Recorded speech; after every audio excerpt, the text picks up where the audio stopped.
骂美国是工作，住美国是生活。 Chinese wealthy elites are rushing to move to the United States. Are they really all fools? Most of us stay here simply because we don't have that option. Wake up, my friends. Anti-Americanism is work. Living in America is life. This saying fits online Chinese anti-American commentators perfectly. These individuals wave the flag of patriotism online, fiercely denouncing the US while secretly relocating their entire families there. Remember Professor Jin, the famous international relations expert? On one hand, he publicly disparaged the US online, claiming that sending kids to study in America ruins them. On the other hand, he sent his own son to the US to pursue a PhD until graduation. Then there is Professor Chen from Peking University, who famously claimed that living on 2,000 RMB a month in China buys a better lifestyle than $3,000 in America. Yet, he bought a large house in the US to retire in, and his daughter married a white American. Most absurd of all is the anti-US influencer Sima Nan. Every day, he fiercely condemns America as the world's biggest cancer. Yet, behind the scenes, he sent his son right into that cancer to study from high school through his master's degree, staying for nearly a decade. He also bought a home in California, paying hundreds of thousands of dollars in taxes to that cancer over 10 years. All of these people share a common trait. They passionately criticize Western countries, especially the US online, while hypocritically embracing America in their personal lives. Why criticize America so loudly? In the era of the fan economy, bashing America brings massive traffic, which translates into big money. The harsher the criticism, the larger the follower base, and the higher the platform revenue sharing. Add to that fan donations, brand endorsements, paid speaking engagements, e-commerce, and online courses, and the money comes pouring in. There is simply no business more lucrative than bashing America. Once they collect their earnings, they quietly slip away to the US with the money they harvested. Their actions speak far louder than their words. Don't pay attention to what they say. Look at what they actually do. Setting geopolitical competition aside, the advantages of living in the US as the world's sole superpower are genuine and enduring.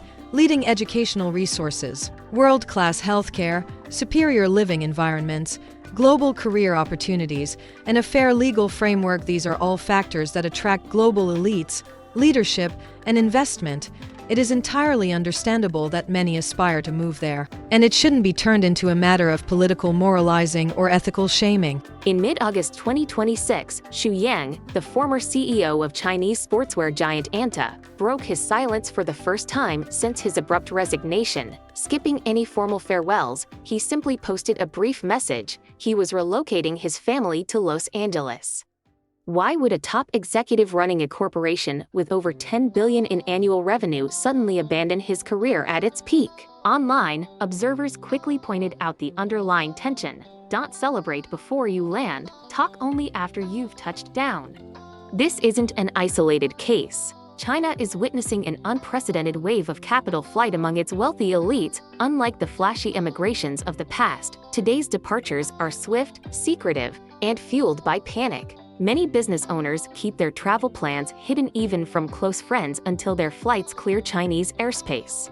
What are China's wealthiest running from? And what sudden shifts forced them to liquidate their domestic empires in a desperate rush to get out? The immediate driver behind this exodus is a sudden, aggressive tax enforcement campaign targeting offshore wealth.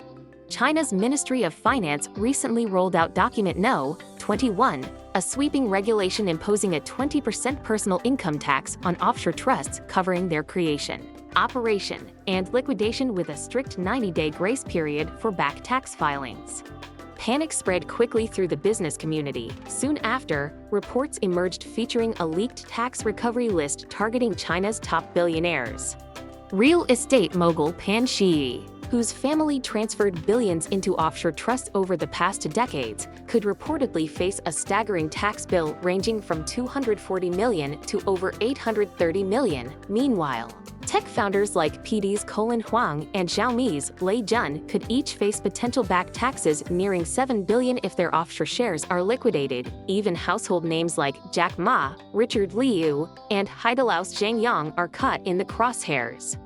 As local governments face mounting debt and dwindling revenue, offshore trusts once considered bulletproof safe havens have turned into primary targets for revenue extraction. For China's elite, the window to protect their assets is rapidly closing.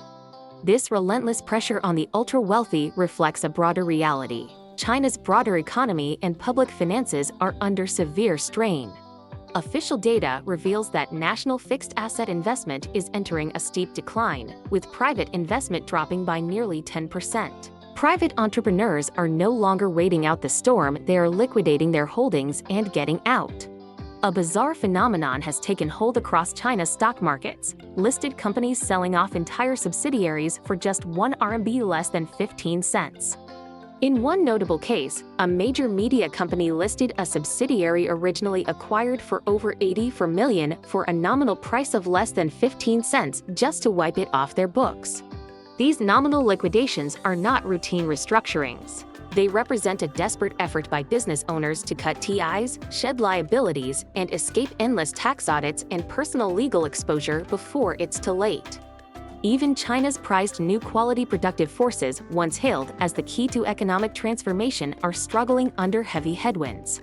Key export drivers like electric vehicles, lithium batteries, and solar panels are locked in severe overcapacity and price wars. Industrial investment continues to shrink, with factory owners coming to a sobering conclusion: buying more machinery only means accelerating their own losses. The collapse in the service sector is even more pronounced, with investment in restaurants, retail, finance, and real estate dropping at near double-digit rates. This signals a total loss of confidence in domestic consumer demand. From northeastern China, where fixed investment has plummeted by nearly 25%, to nationwide cutbacks in municipal infrastructure, the old playbook of driving growth through mega projects and debt has run its course. The broader fallout is cascading from big tech and real estate down to middle-market manufacturing and legacy brands. In industrial hubs like Foshan, specialized high-tech manufacturers face a grim dilemma. They cannot afford to keep factories running, but closing down immediately triggers retroactive tax audits from local authorities. Meanwhile, overseas buyers are shifting supply chains to Southeast Asia, and domestic clients are replacing cash payments with IOUs. This pressure is knocking out once prominent brands. Major tech recruitment platforms are entering court restructuring. Dozens of cosmetic firms have gone bankrupt in recent months. And state-backed subsidiaries operating for 2 to 4 decades, including legacy pharmaceutical and skincare brands, are facing forced liquidations or license revocations. These insolvencies go beyond normal market turnover. Business owners are exhausting their personal assets to cover company debts, leaving workers and suppliers to bear the brunt when the collapse eventually hits. The wealthy are selling off luxury real estate in Beijing, Shanghai, and Shenzhen to move capital overseas. The middle class faces mounting layoffs and mortgage defaults. Everyday workers are left stranded when businesses shut down without paying back wages. When hard work no longer guarantees a livelihood, China's economic engine is moving past a gradual slowdown toward a much steeper contraction. As capital exits and physical industries struggle to retain cash, ordinary citizens are left navigating an increasingly uncertain financial landscape.